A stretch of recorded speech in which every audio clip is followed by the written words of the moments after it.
నమస్కారం సార్. నమస్తే. As a press రిపోర్టర్‌గా ఈనాడులో వర్క్ చేశారు. అసలు ఈనాడు నుంచి మీ జర్నీ అండ్ లైవ్ ఈనాడులో పనిచేస్తుండగానే జస్ట్ ఒక సంవత్సరం గడిచిందో లేదో నాకు పెళ్లి కుదిరింది. పెళ్లికి ముందు రోజు మా నాన్నగారు నాలుగో తరగతి చదువుకుంటూ ఆయన ఈ met with an accident and అంటే ఇప్పుడు సార్ వచ్చేసి బిజినెస్‌లో ఉన్నారు. రాంపి కన్‌స్ట్రక్షన్స్ అనేది వెల్ నోన్ బిజినెస్‌లో నడుస్తుంది. అవును. అసలు బిజినెస్‌లోనే కాకుండా అసలు ట్రస్ట్ స్టార్ట్ చేయాలనే ఆలోచన ఎందుకు వచ్చింది? ఎందుకంటే 2006లోనే ఆయన రామ్కీ ఫౌండేషన్ స్టార్ట్ చేసి ఆ రోజు మాట్లాడుతూ ఆయన this is the CSR wing of Ramky group of companies అని ప్రకటించారు. ఒక కేవలం ఇద్దరితోటి స్టార్ట్ అయినటువంటి రామ్కీ ఫౌండేషన్ తన ప్రస్థానం ముందుకు సాగుతూ వచ్చింది. సో ఇప్పుడు ఎడ్యుకేషన్ పైన అంటే మీరు అసలు ఎట్లాంటి యాక్టివిటీస్ చేస్తూ ఉంటారు? ఇప్పుడు ఈ బిజినెస్ సైడ్స్ ఎక్కడైతే ఉన్నాయో ఆ చుట్టుపక్కల నుంచి మనకి రిక్వెస్ట్ వస్తాం. మా బిజినెస్ సైడ్స్ ఉన్నటువంటి చుట్టుపక్కల స్కూల్స్ నుంచి మాకు బెంచీలు లేవు, లేదంటే టాయిలెట్స్ లేవు అనేటువంటి రిక్వెస్ట్లు కంటిన్యూ వస్తుండే. బ్లాక్ బోర్డు కూడా సరిగ్గా ఉండదు నిజానికి. అసలు టీచర్ కూర్చోవడానికి కుర్చీ బెంచీ లేని స్కూల్స్ చాలా ఉన్నాయి. అలాంటివి మేము ప్రొవైడ్ చేస్తూ వచ్చాము. దుండిగల్ స్కూల్లో దాదాపు 800-900 మంది పిల్లకాయలు ఉన్నారు. ఆ స్కూల్కి అసలు చాలా సమస్యలు ఉన్నాయి. అది మేము అడాప్ట్ చేసుకుని ఒక 3 ఏళ్ల వ్యవధిలో ఇవాళ కార్పొరేట్ స్కూల్ అంటే నమ్మొచ్చు. అంత బాగా కార్పొరేట్ స్కూల్స్కి ధీటుగా టీచర్స్కి ట్రైనింగ్స్ ఇప్పించాము, పిల్లలకి కౌన్సిలింగ్ ఇప్పించాము. ఇప్పుడు ఈ యాక్టివిటీస్ అన్నీ చేస్తున్నారు కదా సార్. అండ్ రామ్కీ ఫౌండేషన్ నుంచి మిగతా కార్పొరేట్ కంపెనీస్ని తీసుకొని వచ్చేసి అండ్ ఎన్జిఓస్ని తీసుకొని వచ్చి చాలా యాక్టివిటీస్ చేస్తున్నారు. ఇవన్నీ చేయడానికి గల హిడెన్ ఎజెండా ఏదైనా ఉందంటారా? బాగుంది. నిజానికి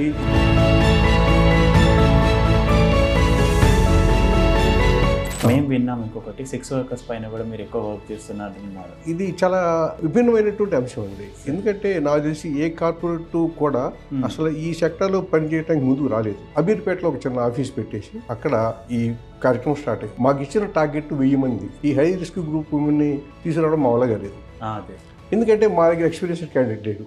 అప్పుడు నాకు ఐడియా వచ్చినట్లు కాదని చెప్పేసి ఇదే ప్రాజెక్ట్లో పనిచేసినటువంటి ఒక కుర్రోడిని నేను ఐడెంటిఫై చేసి అతను ఇచ్చిన తర్వాత అర్థమైంది ఏంటంటే వీళ్ళని ఎక్కడ ఎతకాలి. కళ్ళు కాంపౌండ్స్ దగ్గర ఉంటారు, పార్కుల్లో ఉంటారు, లేదంటే రోడ్ల మీద ఉంటారు, బస్ స్టాండ్లో ఉంటారు. ఇట్లా స్టార్టింగ్ ఫ్రమ్ 2006 నుంచి ఆల్మోస్ట్ 20 ఇయర్స్ నుంచి మీరు ఎంతమంది బెనిఫిషియరీస్ని రీచ్ అయ్యారంటే ఇప్పటికి 4.1 మిలియన్ నాకు రీసెంట్గా మా వాళ్ళు ఇచ్చినటువంటి టార్గెట్ ప్రకారం 4.1 మిలియన్ బెనిఫిషరీస్ని మేము రీచ్ అయ్యాము. ఒక సక్సెస్ స్టోరీ ఏదైనా ఉంది అంటే ఏముందని చెప్పగలుగుతారు సార్? నేను ఒకరోజు బోటీ దగ్గర వెళ్తుంటే ఒక ఎస్ఐ ఇచ్చి నా ఎదురు నుంచి నమస్కారం పెట్టాడు. నాకు అర్థం కాదు, ఇల్లు మనకి ఎస్ఐ ఎవరు పెడతారంటే అతను మన దగ్గర మహేంద్ర అతని పేరు, మన దగ్గర మేము ఇచ్చిన ట్రైనింగ్ పొంది 18 నెలల పాటు ట్రైనింగ్ తీసుకొని అతను ఎస్ఐ. హలో హాయ్ అందరికీ నమస్కారం. నా పేరు విజయ్. మీరు నాకు చేసే కార్యక్రమం. ఈరోజు మనతో పాటు ఉన్నారు ఎంవి రామరెడ్డి గారు, రామ్కీ ఫౌండేషన్ అని. నమస్కారం సార్. నమస్తే సార్. రామ్కీ ఫౌండేషన్ గురించి చాలా విన్నాము. ఇప్పుడు మిమ్మల్ని మీరు చేసినటువంటి మంచి పనులని మా ప్రేక్షకులకు పరిచయం చేయాలనుకుంటున్నాం సార్. సార్ అసలు మీరు యాజ్ ఎ ప్రెస్ రిపోర్టర్గా ఈనాడులో వర్క్ చేశారు. అసలు ఈనాడు నుంచి మీ జర్నీ అండ్ లైవ్ చిన్నప్పటి నుంచి మీ జర్నీని ఒకసారి మా ప్రేక్షకుల కోసం చెప్తారా సార్? తప్పకుండా అండి. నేను గుంటూరు జిల్లా పెద్దపరిమిన ఒక గ్రామంలో జన్మించాను. అక్కడే చదవటం అంతా జరిగింది. తెలుగు మీడియంలో చదవటం, ఆ తర్వాత ఏదో డిప్లొమా పూర్తి చేసిన తర్వాత ఈనాడు వాడు నిర్వహించినటువంటి ఒక ఎగ్జామ్కి అటెండ్ అయ్యాను. అందులో జర్నలిస్ట్గా సెలెక్ట్ అయ్యాను. ఈనాడులో సబ్ ఎడిటర్గా నా యొక్క ఉద్యోగ ప్రస్థానం ప్రారంభమైంది. ఈనాడులో పనిచేస్తుండగానే జస్ట్ ఒక సంవత్సరం గడిచిందో లేదో నాకు పెళ్లి కుదిరింది. పెళ్లికి ముందు రోజు మా నాన్నగారు నాలుగో తరగతి చదువుకుంటూ ఆయన ఈ met with an accident and చనిపోయారు. సో ఆయన స్మారకార్థం మా గ్రామంలో ఏదో ఒక పని చేస్తే బాగుండు అనే ఉద్దేశంతో మువ్వా చిన్నబాపిరెడ్డి మెమోరియల్ ట్రస్ట్ అనేటువంటి ఒక దానికి రూపకల్పన చేశాం. 1997 మే 23 రాత్రి జరిగినటువంటి ఒక కార్యక్రమంలో ఈ ట్రస్ట్ని ప్రారంభించడం జరిగింది. అది మొదలు ప్రతి సంవత్సరం కూడా ఈ చదువుకునే పిల్లలకి ఏదో ఒక స్కాలర్షిప్స్ ఇవ్వడము, లేదా బుక్స్ ఇవ్వడము, అలా ఏదో నాకు తోచింది అంటే నాకున్నటువంటి స్థాయిలో కార్యక్రమాలు చేస్తూ వచ్చాను.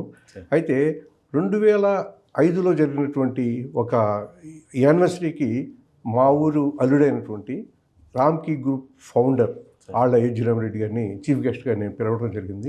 ఆయన చాలా పెద్ద మనసు చేసుకుని హైదరాబాద్ నుంచి మా గ్రామం వచ్చారు. ఆ రోజు యానివర్సరీలో పార్టిసిపేట్ చేశారు. ఆయన చేతుల మీదుగానే ఒక 12 మంది విద్యార్థులకి స్కాలర్షిప్స్ ఇప్పించడం జరిగింది. అది ఇచ్చిన తర్వాత కార్యక్రమం అయిపోయిన తర్వాత ఆయన చాలా సంతోషపడుతూ అప్రిషియేట్ చేయడం కాకుండా నువ్వు మా గ్రూప్లోకి ఎందుకు రాకూడదు అని అడిగారు. ఎందుకు నేనేం చేస్తాను సార్ ఒక జర్నలిస్ట్ని అడిగితే, లేదు నువ్వు ఈ చేస్తున్నట్టు ఈ సేవా కార్యక్రమాలు ఏవైతే ఉన్నాయో అవి చాలా బాగున్నాయి. కార్పొరేట్ సంస్థ తరపున మేము కూడా ఎంతో కొంత సేవా కార్యక్రమాలు చేయాలి. అందుకోసం ఒక సిఆర్ఆర్ వింగ్ స్టార్ట్ చేయాలనుకుంటున్నాం. నువ్వు ఈనాడు నుంచి వచ్చేసి ఇది మనం స్టార్ట్ చేద్దామని ఆయన ఒక ఆహ్వానం నాకు ఇచ్చారు. అదొక గొప్ప అవకాశం అనుకున్నాను. ఆ సదవకాశాన్ని సద్వినియోగం చేయడం కోసం నేను రామ్కి గ్రూప్లో 2006లో నేను జాయిన్ అవ్వడం జరిగింది. 2006లో జాయిన్ అయిన తర్వాతనే ఈ ట్రస్ట్ బైలాస్ అంటే రామ్కి ఫౌండేషన్ యొక్క బైలాస్ని మనం రిజిస్ట్రేషన్ చేయించడము, ఫౌండేషన్ ప్రారంభం అవటము. 2006లో ఫౌండేషన్ స్టార్ట్ అయింది. 2006 ఆగస్టు 12 అయోధ్యరామ్ రెడ్డి గారి బర్త్డే సందర్భంగా ఈ యొక్క ఫౌండేషన్ స్టార్ట్ అవటం జరిగింది. దీనికి మేనేజింగ్ ట్రస్టీగా సార్ యొక్క శ్రీమతి అయినటువంటి దాక్షాయణి గారు వ్యవహరిస్తున్నారు. నిజానికి అక్కడ చేరే నాటికి నాకు సిఆర్ఆర్ మీద ఎలాంటి అవగాహన లేదు. కానీ అయోధ్యరామ్ రెడ్డి గారు ఇచ్చినటువంటి ప్రోత్సాహము, దాక్షాయణి మేడం గారి సపోర్ట్ వల్ల ఈ కార్యక్రమాలకి ఒక శ్రీకారం చుట్టి ముందుకు నడిపించడానికి ఒక సాహసం చేశారు. సార్ అసలు మీరు ఒక ట్రస్ట్ స్థాపించడము అండ్ మీరు మీ నాన్నగారి పేరు పైన చేయాలనుకున్నారు. అది కూడా మీ పెళ్లి ముందు రోజు నైట్ చేయడం అనుకున్నారు, చేశారు. అండ్ అలానే పిల్లలకి స్కాలర్షిప్ ఇచ్చే క్రమంలో సార్ని పిలిచారు అండ్ చేశారు. సార్ కూడా వచ్చారు. అండ్ రామ్కి ఫౌండేషన్ స్టార్ట్ చేయాలన్న ఆలోచన సార్కి రావడము. అంటే ఇప్పుడు సార్ వచ్చేసి బిజినెస్లో ఉన్నారు. రామ్కి కన్స్ట్రక్షన్స్ అనేది వెల్ నోన్ బిజినెస్లో నడుస్తుంది. అసలు బిజినెస్లోనే కాకుండా అసలు ట్రస్ట్ స్టార్ట్ చేయాలన్న ఆలోచన ఎందుకు వచ్చింది? అండ్ అప్పుడు 2006 అంటే అప్పటికి అసలు సిఎస్ఆర్ అనేది కూడా ఫార్మ్ అవ్వలేదు. కానీ అప్పుడు అసలు ఎందుకు చేయాలనుకున్నాను? ఎందుకంటే మ్యాండేట్ కాదు. యూజువల్లీ బిజినెస్ పీపుల్ అంటే డబ్బులు సంపాదించాలి అని అనుకుంటుంటారు, కానీ ఖర్చు పెట్టాలన్న ఆలోచన ఎందుకు వచ్చింది? అండ్ అప్పుడు రామ్కి ఫౌండేషన్ ఎందుకు స్టార్ట్ చేశారు సార్? ఇది చాలా గొప్ప అబ్జర్వేషన్ అండి మీది. ఎందుకంటే 2006లోనే ఆయన రామ్కి ఫౌండేషన్ స్టార్ట్ చేసి ఆ రోజు మాట్లాడుతూ ఆయన this is the CSR wing of రామ్కి గ్రూప్ ఆఫ్ కంపెనీస్ అని ప్రకటించారు ఆయన. 2013లో సిఎస్ఆర్ యాక్ట్ కేంద్రం అబ్రిగేట్ చేస్తూ తీసుకొచ్చింది. కానీ 2006 నుంచి నిజం చెప్పాలంటే 2006 నుంచి కూడా ఎప్పుడైతే ఫౌండేషన్ స్టార్ట్ అయిందో అదే రోజు నుంచి మోర్ దాన్ 2%, కొన్నిసార్లు 4%, 5% కూడా సిఎస్ఆర్కి వినియోగించేటటువంటి రోజులు ఉన్నాయి. నాకు తెలిసిన విషయం. ఆయన ఉదారంగా లేదు మనము ఎవరైతే ఆపదలో ఉన్నారో, ఎవరైతే అవసరంలో ఉన్నారో వాళ్ళకి మనం కాపాడాలి, కనీసం మన వంతుగా కర్తవ్యం అది వాళ్ళని ఆదుకోవాలని చెప్పేటువంటి ఒక మంచి సంకల్పంతో 2006లోనే స్టార్ట్ చేసింది. అప్పటి నుంచి కూడా చేస్తూ వస్తూనే ఉన్నాము. కేవలం ఇద్దరితోటి స్టార్ట్ అయినటువంటి రామ్కి ఫౌండేషన్ తన ప్రస్థానం ముందుకు సాగుతూ వచ్చిందండి. సార్ ఇది కాకుండా అసలు రామ్కి ఫౌండేషన్ స్థాపించినప్పటి నుంచి ఇప్పటిదాకా మీరు చేసినటువంటి సేవా కార్యక్రమాలు ఎట్లాంటివి ఉన్నాయి, అవి కొంచెం చెప్తారు? ఈ రామ్కి ఫౌండేషన్ స్టార్ట్ చేసిన తర్వాత సార్ ఒక మంచి మార్గదర్శకం చేశారు మాకు. ఎందుకంటే మీరు ఏం చేయాలనేటువంటి ఒక ప్రశ్న వచ్చినప్పుడు ఏవో చేయడం బోల్డ్ అని ఉంటాయి, అనేక అంశాలు ఉంటాయి. ఏదైనా చేసుకుంటూ పోతాం, చాలా కష్టం. అందుకోసం ఒక ట్రస్ట్ ఏరియాస్ అని ఒక ముఖ్యమైనటువంటి అంశాలు కొన్నింటిని పెట్టుకున్నాము. సహజ వనరుల సంరక్షణ, విద్య, వైద్యము, ఈ అన్ఎంప్లాయిడ్ యూత్కి నైపుణ్య శిక్షణ, వీటితో పాటు హోలిస్టిక్ డెవలప్మెంట్ అనేది ఈ 5 రంగాలు. హోలిస్టిక్ సమగ్రాభివృద్ధి ఎక్కడైతే అవసరం. ఫర్ ఎగ్జాంపుల్ ఒక గ్రామానికి రోడ్డు వేయాలంటే ఈ హోలిస్టిక్ డెవలప్మెంట్ కిందకి వస్తుంది. ఇట్లా ఒక 5 అంశాలని ప్రధాన అంశాలుగా తీసుకొని మాకు వచ్చినటువంటి రిక్వెస్ట్ ఈ 5 అంశాల పరిధిలో ఉంటేనే మనము కన్సిడర్ చేద్దాము. అదర్వైజ్ ఇన్ని పెట్టుకున్నా కూడా చాలా కష్టం అనేటువంటి ఆ క్లారిటీ మాకు ఉంది. అందువల్ల ఈ 5 అంశాలు వచ్చినటువంటి సమస్యలన్నింటినీ కూడా పరిష్కారం చేసుకోవడానికి రామ్కి ఫౌండేషన్కి వచ్చేటువంటి సిఎస్ఆర్ నిధులతోటి కంటిన్యూగా కృషి చేస్తూ వస్తున్నామండి. సార్ సో ఇప్పుడు ఇవి చేస్తున్నారు సార్. ఎడ్యుకేషన్ అన్నప్పుడు అసలు రామ్కి ఫౌండేషన్ అంటే రామ్కి కన్స్ట్రక్షన్స్ యూజువల్లీ ఎవరు చేసినా కానీ బిజినెస్లో ఒక మంచి బిజినెస్లో ఉన్న వాళ్ళు ఏమైనా సోషల్ సర్వీస్ యాక్టివిటీస్ చేయాలనుకున్నా కానీ వాళ్ళ బిజినెస్కి తగ్గట్టుగానే ఏదైనా సోషల్ సర్వీస్ యాక్టివిటీస్ చేస్తుంటారు. రామ్కి కన్స్ట్రక్షన్స్ అనేది ఎంత చెప్పున్నా కన్స్ట్రక్షన్ ఫీల్డ్లో ఉంది. అట్లాంటి కన్స్ట్రక్షన్ ఫీల్డ్లో ఉన్న వాళ్ళు ఒకవేళ సోషల్ సర్వీస్ యాక్టివిటీస్ చేయాలన్నా కానీ మీరు అన్నట్టుగా వృత్తి విద్య నైపుణ్యం కోసము లేకపోతే అట్లాంటి వాటి మీద వర్క్ చేస్తుంటారు. అట్లానే మీరు హెల్త్ పైన అని చెప్తున్నారు అండ్ ఎడ్యుకేషన్ మీద వర్క్ చేస్తున్నారు. ఇట్లాంటి వాటి మీద ఎందుకు వర్క్ చేయాలని ఆలోచన వచ్చింది సార్? ప్రధానంగా సిఎస్ఆర్ కింద ప్రస్తుతం ఏం జరుగుతుందంటే వాళ్ళ యొక్క బిజినెస్ సైట్స్ ఎక్కడ ఉన్నాయో ఆ చుట్టుపక్కల మాత్రమే ఉన్నటువంటి కమ్యూనిటీస్కి సర్వీస్ అందించడం మన బాధ్యత, అంతవరకు చేస్తే చాలు అనేటువంటి ఒక దృక్పథంతో ఉన్నారు. నిజానికి సిఎస్ఆర్ యాక్ట్ ప్రకారం అలా చేసినా కూడా దట్ ఈజ్ ఎనఫ్ అండి. కానీ మా గ్రూపు, మా బోర్డ్ ఆఫ్ డైరెక్టర్స్ కానీ విజయరామ్ రెడ్డి గారిని మాకు ఇచ్చేటువంటి ఆయన డైరెక్షన్ ఏంటంటే బ్రాడ్ పర్స్పెక్టివ్లో ఆలోచించండి. ఖచ్చితంగా మన సైడ్స్ ఎక్కడైతే ఉన్నాయో ఆ చుట్టుపక్కల చేయాలి. ఖచ్చితంగా ఫస్ట్ వాళ్ళని చూడాలి. వాళ్ళని చూడటంతో పాటు we have to expand hour wings in order to serve the more communities. మన ప్రాజెక్టే అక్కడ ఉండాల్సిన అవసరం లేదు. బట్ ఆ పరిధి దాటి కూడా వెళ్ళి మీరు చేయండి. మనం కన్స్ట్రక్షన్లో ఉన్నాం కాబట్టి కన్స్ట్రక్షన్ సైట్స్, వేస్ట్ మేనేజ్మెంట్లో ఉన్నాం కాబట్టి వేస్ట్ మేనేజ్మెంట్ సైట్స్ చుట్టుపక్కల ఉన్న జనం వరకే మనం పరిమితులు విధించుకోకూడదు అనేటువంటి ఒక గొప్ప గైడెన్స్ మాకు మొదటి నుంచి ఉందండి. కాబట్టి ఆ డైరెక్షన్లో మేము ఇంకా మనం ఇతర ప్రాంతాల్లో కూడా, అంటే ఎక్కడైతే సమస్యలు ఉన్నాయో, ఫర్ ఎగ్జాంపుల్ ఒక ఊళ్ళో భయంకరమైన వాటర్ ప్రాబ్లం ఉండొచ్చు, తాగడానికి నీళ్ళు ఇబ్బంది అవ్వచ్చు, అక్కడ ఒక ఆర్ఓ ప్లాంట్ పెట్టాలి. అక్కడ మన బిజినెస్ లేదు. కానీ ఎప్పుడైతే ఆ ఊరి నుంచి నాకు ఒక విజ్ఞాపన పత్రం ఇచ్చిందనుకోండి, ఒక రిక్వెస్ట్ వస్తే అది బోర్డులో పెట్టడము, బోర్డు వాళ్ళు ఖచ్చితంగా లేదు చేయండి అని చెప్పి వాళ్ళు అంగీకరించడము, అక్కడ ఒక ఆర్ఓ ప్లాంట్ ఎస్టాబ్లిష్ చేయడము, తద్వారా ఆ యొక్క సమస్యని పరిష్కరించడము. ఇదే కాన్సెప్ట్ తోటి మేము మొదటి నుంచి చేసుకుంటూ వస్తున్నాము. కాబట్టి రియల్ నీడ్స్ని మేము అడ్రస్ చేయగలుగుతాం. సో ఇప్పుడు ఎడ్యుకేషన్ పైన అంటే మీరు అసలు ఎట్లాంటి యాక్టివిటీస్ చేస్తూ ఉంటారు? ఆ ఎడ్యుకేషన్ అంటే జనరల్గా ఏంటంటే ఇప్పుడు ఈ బిజినెస్ సైట్స్ ఎక్కడైతే ఉన్నాయో ఆ చుట్టుపక్కల నుంచి మనకి రిక్వెస్ట్ వస్తుంటాయి. అలాగే మా బిజినెస్ సైట్స్ ఉన్నటువంటి చుట్టుపక్కల స్కూల్స్ నుంచి మాకు బెంచీలు లేవు, లేదంటే టాయిలెట్స్ లేవు అనేటువంటి రిక్వెస్ట్లు కంటిన్యూ వస్తుండేవి. ఓకే. అయితే మొదట్లో మేము కూడా అలాగే బెంచీలు ఏమంటే బెంచీలు లేదు, ఒక బ్లాక్ బోర్డు కూడా సరిగ్గా ఉండదు నిజానికి. అసలు టీచర్ కూర్చోవడానికి కుర్చీ బెంచీలు అని స్కూల్స్ చాలా ఉన్నాయి. అలాంటివి మేము ప్రొవైడ్ చేస్తూ వచ్చాము. అయితే మేము కూడా మా దృక్పథం కూడా మార్చుకోవటం, అంత నేర్చుకోవడం ద్వారా అంత మార్చుకోవడం జరిగింది. క్రమంగా 3 ఏళ్ళు 4 ఏళ్ళు 5 ఏళ్ళు గడిచిన తర్వాత ఓకే, మనము స్పొరాడిక్ ఈవెంట్స్కి పరిమితం కాకూడదు, వీటిని బ్రాడ్ పర్స్పెక్టివ్లో ఆలోచించాలి, ఇంపాక్ట్ ఓరియంటెడ్గా మనం యాక్టివిటీ చేపట్టాలనేటువంటి ఒక రియలైజేషన్ మాకు వచ్చిన తర్వాత మనము 10 స్కూల్స్కి బెంచీలు అట్లా చిన్న పలకలు ఇవ్వడం కాదని చెప్తారు. అలా కాదు, ఆ స్కూల్ యొక్క సంపూర్ణ సమస్యలు పరిష్కరిస్తే ఎలా ఉంటుంది అనేటువంటి ఐడియా వచ్చిన తర్వాత yes, this is the good thought. So ఆ మార్గంలో మనం వెళ్ళాలనుకున్నప్పుడు ISHE అని ఒక స్కీమ్ని మేము ప్రవేశపెట్టాము, ఇంటిగ్రేటెడ్ స్కూలింగ్ హోలిస్టిక్ అప్రోచ్. దీని కింద మనం 10 స్కూల్స్ చేసే బదులు మా సైడ్ చుట్టుపక్కల కావచ్చు, లేదా ఎక్కడి నుంచి అయినా వేరే దూరం కావచ్చు, ప్రతి సంవత్సరం ఒక 3 నుంచి 5 స్కూల్స్ అడాప్ట్ చేసుకోవటం. ఈ అడాప్ట్ చేసుకుని 3 ఏళ్ల పాటు ఆ యొక్క సమస్యని పరిష్కరించడానికి ఒక యాక్షన్ ప్లాన్ రూపొందించుకున్నాం. ఫస్ట్ ఆ స్కూల్ మీద ఒక బేస్ లైన్ సర్వే చేస్తాం. సో ఇక్కడ ఈ సమస్యలు ఉన్నాయి, టాయిలెట్స్ లేవు, ఫ్లోరింగ్ లేదు, పిల్లల బెంచెస్ సరిగ్గా లేవు, ఇవన్నీ నోట్ చేసుకున్న తర్వాత ప్రయారిటైజ్ చేసుకుంటాం. ఖచ్చితంగా ఫస్ట్ ప్రయారిటీ మేము టాయిలెట్స్ కన్స్ట్రక్షన్కి ఇస్తాం. అలాగే ప్రయారిటైజ్ చేసుకుని మొదటి సంవత్సరం ఏ యాక్టివిటీ చేయాలి, సెకండ్ ఇయర్ ఏం చేయాలి, థర్డ్ ఇయర్ ఏం చేయాలి, ఒక యాక్షన్ ప్లాన్ పెట్టుకొని అది ఇంప్లిమెంట్ చేయడం స్టార్ట్ చేస్తాం. తద్వారా ఏమైందంటే, మీకు ఉదాహరణకి దుండిగల్ స్కూల్లో దాదాపు 800-900 మంది పిల్లకాయలు ఉన్నారు. ఆ స్కూల్కి అసలు చాలా సమస్యలు ఉన్నాయి. అది మేము అడాప్ట్ చేసుకుని ఒక 3 ఏళ్ల వ్యవధిలో ఇవాళ అది కార్పొరేట్ స్కూల్ అంటే నమ్మొచ్చు, అంత బాగా దాన్ని అక్కడ ఒక కంప్యూటర్ ల్యాబ్ పెట్టాము, ఆర్ఓ ప్లాంట్ పెట్టాము, మొత్తం అసలు దాని స్వభావాలు మార్చేసి కార్పొరేట్ స్కూల్స్కి ధీటుగా టీచర్స్కి ట్రైనింగ్స్ ఇప్పించాము, పిల్లలకి కౌన్సిలింగ్ ఇప్పించాము, అన్నీ కూడా చేయడం జరిగింది. సార్ హెల్త్ మీద ఎట్లాంటి వర్క్ చేస్తున్నారు సార్ మీరు? హెల్త్ మీద కూడా సేమ్ స్టార్ట్ చేయండి. ఫస్ట్లో మేము వైద్య శిబిరాలు నిర్వహించడం, ఏదో అవేర్నెస్ ప్రోగ్రామ్స్ పెడదాం, ఇలాంటి చిన్న యాక్టివిటీస్కి పరిమితమయ్యాం.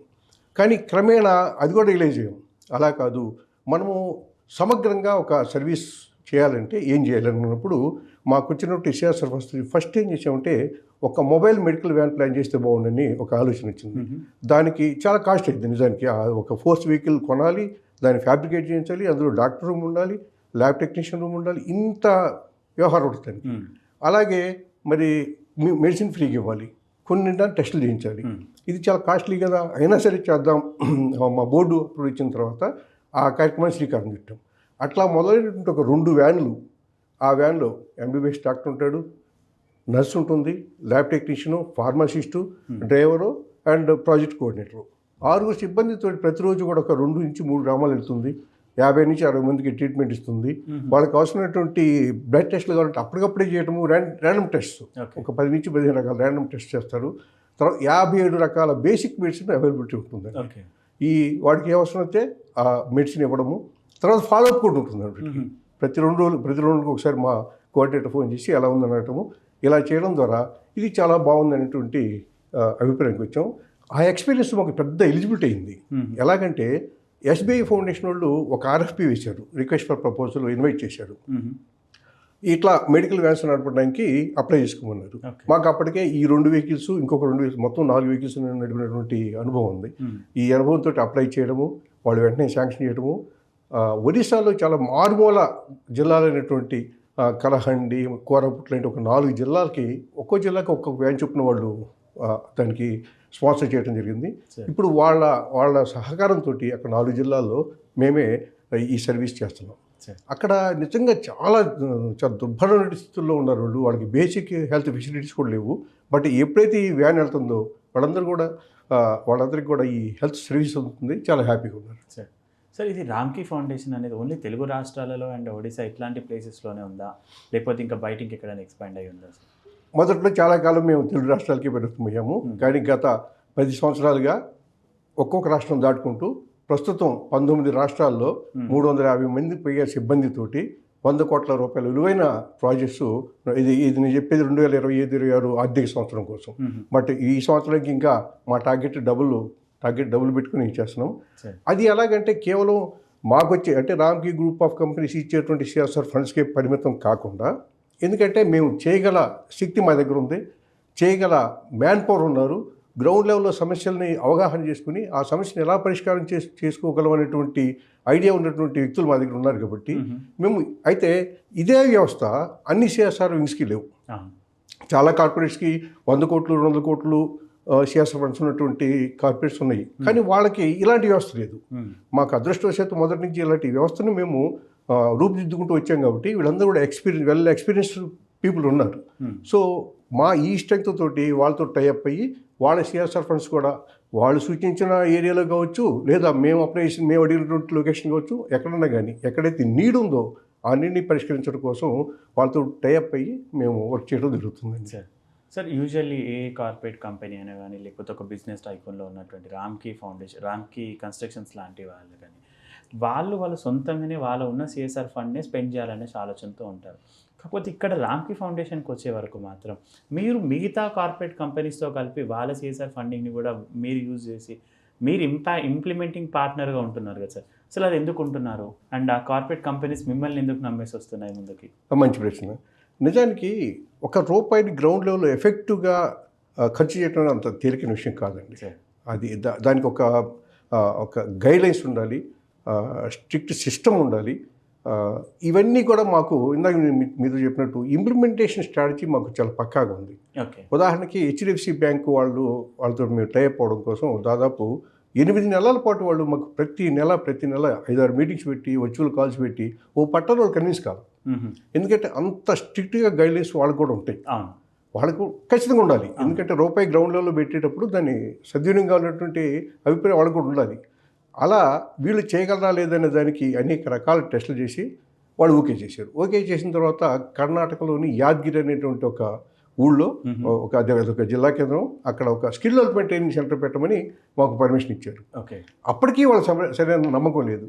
మేము అక్కడ వెంటనే వాళ్ళు చెప్పిన వెంటనే ఒక బిల్డింగ్ తీసుకోవడము, దాన్ని మొత్తం బ్రాండింగ్ చేసేసి ఆ స్కిల్ డెవలప్మెంట్ ట్రైనింగ్ సెంటర్ పెట్టడము, 10th ఇంటర్మీడియట్ పాస్ అయినటువంటి లేదా ఫెయిల్ అయినటువంటి వాళ్ళ కోసం కొన్ని కోర్సెస్ డిజైన్ చేసి వాళ్ళకి 2 నెలలు ట్రైనింగ్ ఇచ్చి జాబ్లు ఇప్పించడము. వాళ్ళు మాకు 70% ప్లేస్మెంట్ అని ఒక కండిషన్ పెడితే మేము మోర్ దెన్ 80% వాళ్ళు ప్లేస్మెంట్ చేయటం మొదలైంది. ఒక 5-6 నెలల తర్వాతనే వాళ్ళ టీం ఒక ఇన్స్పెక్షన్ వచ్చి చూసి దే ఆర్ ఫుల్లీ సాటిస్ఫైడ్. అలా సాటిస్ఫై అయ్యారో లేదో అక్కడి నుంచి ఒక టకటకటక దాదాపు 55 కోట్ల రూపాయల విలువైన ప్రాజెక్ట్స్ ఒక 2025 సంవత్సరంలో హెచ్డిఎఫ్సి బ్యాంక్ ఇచ్చింది. వాళ్ళు ఎంత మానిటరింగ్ చేసుకోకపోతే అక్కడి నుంచి బెంగళూరులో హోస్కోటేలో ఒక ట్రైనింగ్ సెంటర్ స్టార్ట్ చేశాము, పంజాబ్ లూధియానాలో ఒక ట్రైనింగ్ సెంటర్ స్టార్ట్ చేశాము. ఈ 3 కూడా హెచ్డిఎఫ్సి బ్యాంక్ వాళ్ళే దానికి స్పాన్సర్ చేస్తున్నారు. ఇంప్లిమెంట్ చేసే బాధ్యత మాత్రం రామ్కీ ఫౌండేషన్. ఎందుకు తీసుకుంటుంది మీరు ప్రశ్న? అది అందరి వల్ల కాదండి. అసలు ప్రధానంగా వాళ్ళు వచ్చిన స్టూడెంట్స్ మనకి నిలబడరు, 10 రోజుల తర్వాత డ్రాప్ అవుట్స్ మొదలవుతాయి. కానీ ఇవన్నీ లేకుండా చేసుకోవడానికి మాకు ఒక సిస్టమ్ని డెవలప్ చేసుకున్నాము.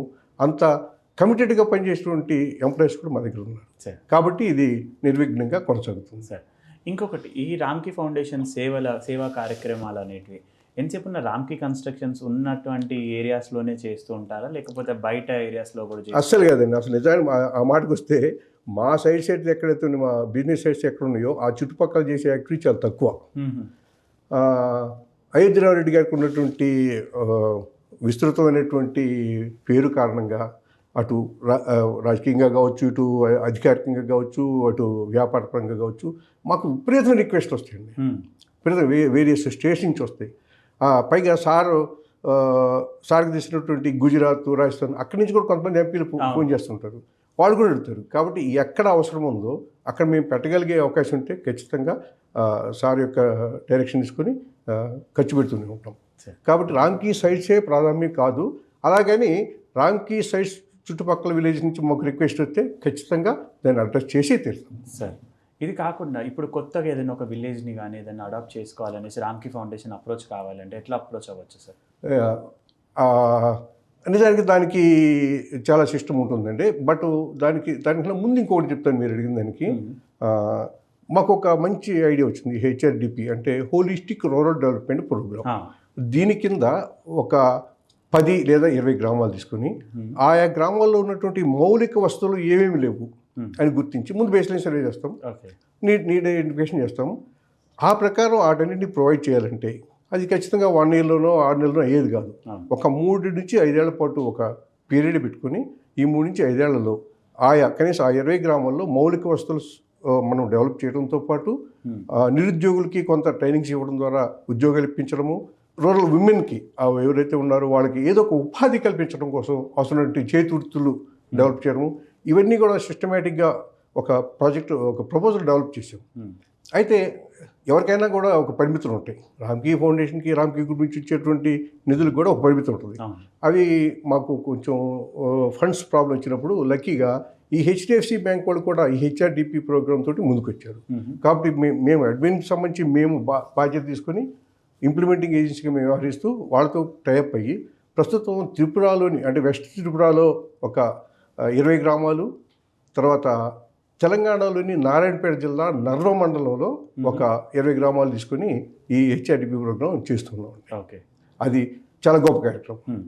సో ఇది కాకుండా మీరు రెగ్యులర్గా చూస్తూ ఉంటారు, ఇన్ని యాక్టివిటీస్ చేస్తున్నారు, ఇన్ని రాష్ట్రాలు తిరుగుతున్నారు కదా సార్.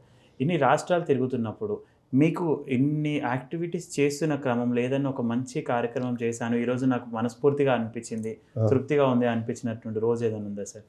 దాదాపు మాకు ఇది ప్రతిరోజు ఉంటుందండి. ఇది చాలా మంచి ప్రశ్న. అయితే ఇది కేవలం ఎక్స్పీరియన్స్ చేసే వాళ్ళకి మాత్రమే సంతృప్తి దక్కుతుంది. అంటే బ్రాడ్ పర్స్పెక్టివ్లో ఒకటి చెప్పాలంటే, మేము నాబార్డ్తో కలిసి ట్రైబల్ డెవలప్మెంట్ ప్రాజెక్ట్స్ చేస్తున్నాం. అంటే ఈచ్ ప్రాజెక్ట్ కింద ఒక 500 ఎకరాలు డెవలప్ చేయాలి. ఈ 500 ఎకరాలు కూడా కేవలం ట్రైబల్ ల్యాండ్సే తీసుకోవాలి అనేది ఒక నిబంధన ఉంది నాబార్డ్కి, ఎందుకంటే అది కొంత ఫండింగ్ ఇస్తుంది కాబట్టి. సో 500 గ్రామాల నుంచి 500 ఎకరాలు తీసుకుంటాం. ఈ 500 ఎకరాలు కూడా మేము తీసుకున్న కొత్తలో ఏంటంటే దాని పరిస్థితి ఆల్మోస్ట్ బ్యారన్ ల్యాండ్. అది గుట్టలతోటి, చెట్ల పొదలతోటి నిండిపోయి ఉండేది. వాళ్ళు ఎవరు దాన్ని పట్టించుకునేవాళ్ళు కాదు. కానీ మేము ఎంకరేజ్ చేసి వాళ్ళని అట్ని చదువు చేయించి దున్నించి అందులో వస్తున్నటువంటి ఫలవృక్షాల మొక్కలు మేమే ఇవ్వటం, వాళ్ళు వాటిని వేసుకోవడము, వాళ్ళ కోసం వాళ్ళ మొక్కల దగ్గర నుంచి బోర్ల దగ్గర నుంచి అన్నీ కూడా మొత్తం నాబార్డు, రామ్కీ ఫౌండేషన్ సహకారంతో వాళ్ళకి ఫ్రీగా ఇవ్వటము. వాళ్ళు చేసుకోవాల్సింది ఏంటంటే కేవలం పని చేసుకోవాలి. ఆ పొలంలో అవసరమైన పని మాత్రం వాళ్ళు చేసుకుంటే చాలు. ఇట్లా ఎంకరేజ్ చేయడం ద్వారా మొదట ఒక 500 ఎకరాలు డెవలప్ చేసాం.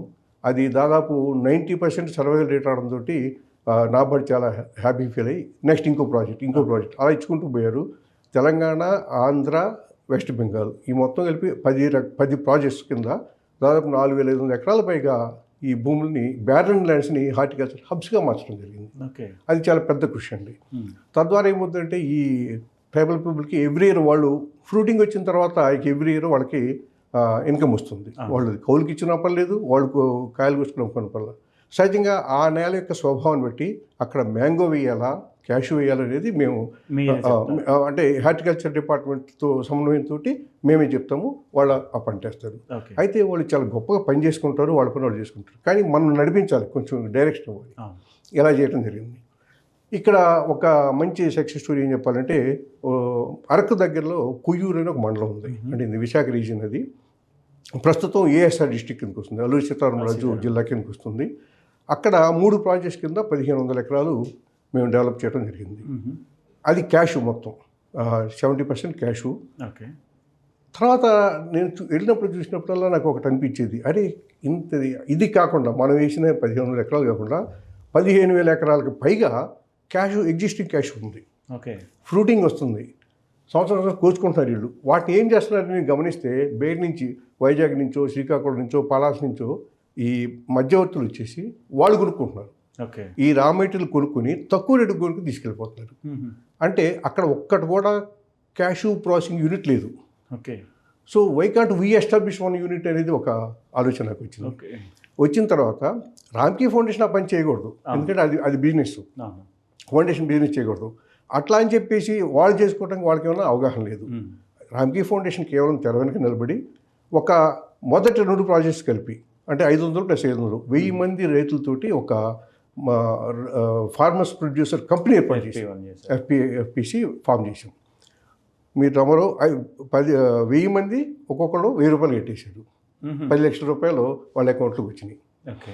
తర్వాత మేము 20 లక్షల రూపాయలు దానికి రివాల్వింగ్ ఫండ్ ఇచ్చాము రామ్కీ ఫౌండేషన్ నుంచి. So 30 lakhs are available in their account. Okay. వీళ్ళకి నేను ఒక రోజు వెళ్ళినప్పుడు 1 ఎకరం ల్యాండ్ కొనుక్కోని చెప్పాను. ఏది నేను ఫ్యూచర్ని దృష్టిలో పెట్టుకొని అక్కడ ఒక ఈ క్యాష్ ప్రాసెసింగ్ యూనిట్ పెట్టాలి అని కొనమన్నా. అయితే అది 170 యాక్ట్ ఉండటం వల్ల అమ్మటానికి లేదు దాంట్లో. కానీ మన బెనిఫిషరీ ఒకతను ముందుకు వచ్చి నాది ఇస్తాను 1 ఎకరం అన్నాడు. కాబట్టి వాళ్ళందరూ కూడా సంతకాలు చేసుకొని కలెక్టర్ దగ్గరికి వెళ్ళి ఆ కలెక్టర్ ఆయన అనుమతి ఇవ్వడంతో 1 ఎకరం ఫార్మర్స్ ప్రొడ్యూసర్ కంపెనీ పేరు మీదే కొనిపించారు, రిజిస్టర్ అయింది. ఇది ఈ ఎకరం ఐడెంటిఫై చేసినప్పుడు నేను చూడటానికి వెళ్తే మా అక్కడ ఉన్న మా ప్రాజెక్ట్ మేనేజర్, సార్ అది అక్కడ తుప్పల్లో ఉంది సార్, వీళ్ళకి పని లేదు సార్, వాడిది అమ్ముతానంటున్నాడు, మీరు కొనమంటున్నారు అని ఇట్లా మాట్లాడాడు. సరే చూద్దాం పదండి అంటే ఒక మట్టి రోడ్లో కొంత దూరం వెళ్ళి అక్కడి నుంచి ఒక గట్టు మీద నడుచుకుంటూ ఒక 2 ఎకరాలు దాటిన తర్వాత ఇదిగో ఇది సార్ ఈ గుంట అన్నాడు. కొనేయని చెప్పారు. అంటే ఆయన నాకు పిచ్చోడి చూసాడు. అది 3.5 లక్షలే చెప్తున్నారు. ఏం పర్లేదు కొనేయని చెప్పారు.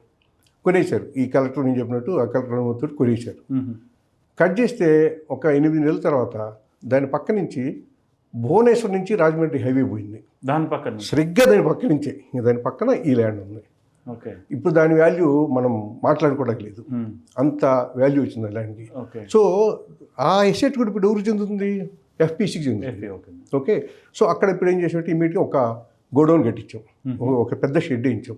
ఫస్ట్ మీ రా మెటీరియల్ మీరు కొనుక్కోండి. ఎఫ్పిసిలో బిజినెస్ మీరు ఎవరు వేరే వాళ్ళకి అమ్మకండి, మీరే ప్రొక్యూర్ చేసుకోండి. రా మెటీరియల్ ప్రొక్యూర్ చేసుకొని కొంత క్యాష్ పెట్టుకోండి, కొని ఇక్కడ స్టోర్ చేసుకోండి, మంచి రేట్ వచ్చేప్పుడు అమ్ముకోండి.